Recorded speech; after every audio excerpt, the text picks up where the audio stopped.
Goeiemôre, broeders en susters. Ek praat vanoggend met u oor 'n saak wat al ons kerke ten nouste raak. Die versorging van ons emeriti. Van 1994 af het ons 'n pensioenfonds vir ons huidige predikante se versorging.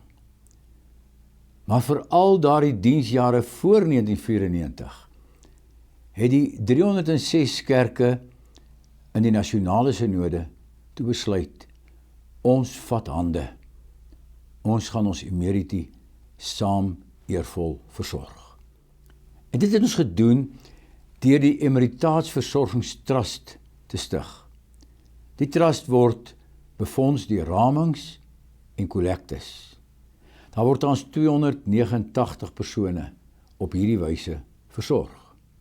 Daar's nou die geleentheid vir elke kerk, vir elke lidmaat, om na seëninge by te dra en hierdie waar vir ons deur die drif te help trek. Die Here het hierdie projek geseën en Sorg met Eer het reeds vrugte opgelewer. Die eerste resultate van Sorg met Eer en die groter bewusmaking wat daardie bewerk is vir die ramings, het die posisie so verbeter dat ons nog so 5,5 miljoen per jaar vir 6 jaar moet insamel.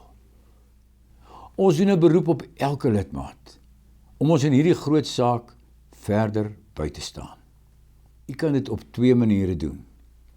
Eerstens deur 'n eenmalige bydrae, maar tweedens ook deur noue bydrae plus 'n belofte vir verdere gereelde bydraes vir die volgende 2 jaar.